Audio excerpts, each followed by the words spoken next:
What's going on, guys, and welcome back to another part of my beginner's guide to tattooing, which is also just going to be another tattoo commentary as well, since the next step in tattooing is to do the actual tattoo itself. And you guys have seen what I've been doing. I've been working on getting this spearhead up to point. The last thing we did was set up the station, and now we're actually going to use the station. So what I'm going to be using today is I'm going to be using a 14 round liner and a 3 round liner from Easy Tattoo. And for shading, I'm going to be using a 23 curved mag and a 13 curved mag, also from Easy Tattoo. Running them on my CNC WE between about 7 to 9 volts. Now, to start, I'm going to do how I always do. I'm going to start at the lowest point, which would be the tip of the spear, and I'm going to work around my closest side. Since I'm left-handed, I will be working from the bottom tip up to this curve around here using my 14 round liner, and then working it probably down the middle as well, possibly. I'm debating on whether or not I'm doing a solid line for the center or not. And then going around the entire outline is going to be my 14 round liner, and then these littler details in the wood of the broken off piece is going to be the 3 round liner. Alright, generally what I do like to do when I'm about to start is, it depends on how you just really want to start it. You could either start by pushing the line up this way, but the way I would prefer to do it is starting at this corner and pulling it down towards myself, because I feel like I have more control to pull than I do to push.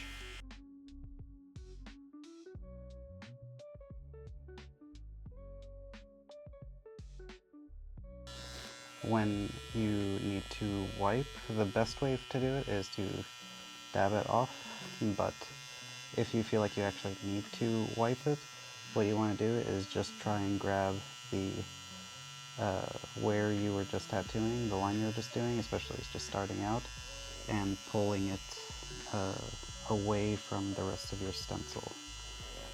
That way you're not damaging any more of the stencil and not losing it, especially if it's a fresh one. This one's been on here for a while, so I don't think it's going anywhere even when I clean it, so it's going to be there for a while.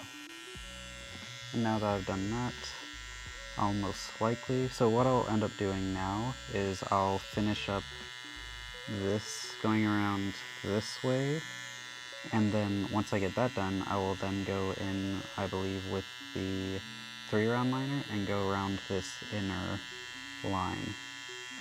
No.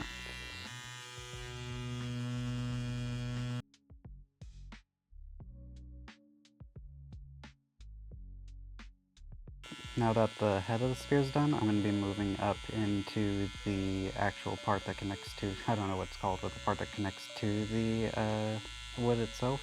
I want to be probably going up around here to start with my 14 round liner, and doing the little wings that come off of it with my 14 round liner before.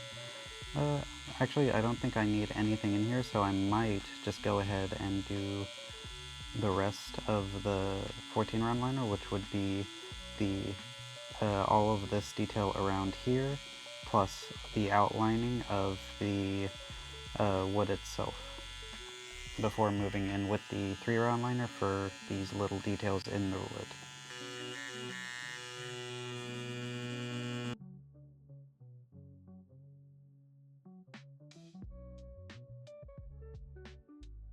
Now that all the lining's done, I'm going to start with my 13 round liner and see if I can't get, there should be a little bit of shading along the tip of the blade to show a little bit of shine, and then along the other edge of the blade using my 13 round liner, or not round liner, my 13 curved mag, and then try and get all these little details around here.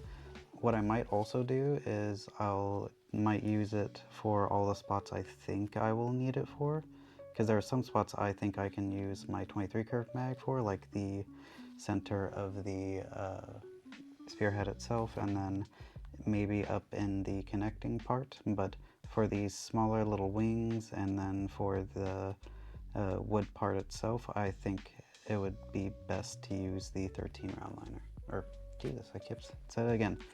The 13 curved mag.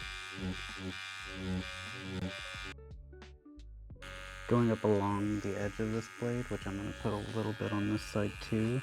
All I'm trying to do for these smaller ones is do a little bit of pendulum shading in it to try and give like a little bit of a, not like, if I was to take it like whipped from one side, there would be a harsher line on one side, and the only place I want that is the spear tip itself. So using pendulum shading, it kind of shows a directionless shade.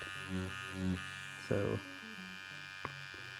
it just kind of gives it a little bit more depth to it rather than an actual directional shade.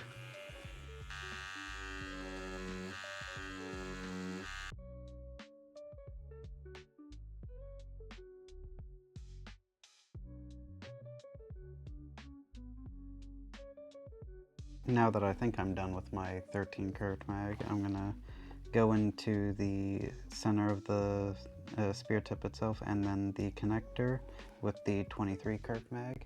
There's a possibility I might need to go back to the 13 curved mag in the case that I can't get to all these little spots with this. There's a decent chance. It could be that I'm only able to use on this because making some of these turns with the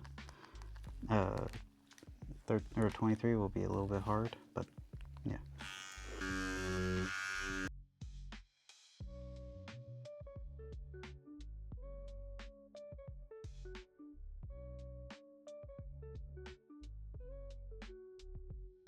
And that should be done.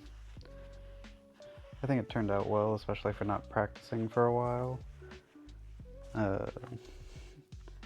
I've been kind of swamped with doing other things other than tattooing, so being able to get back and tattoo is just relaxing, and I really enjoy it.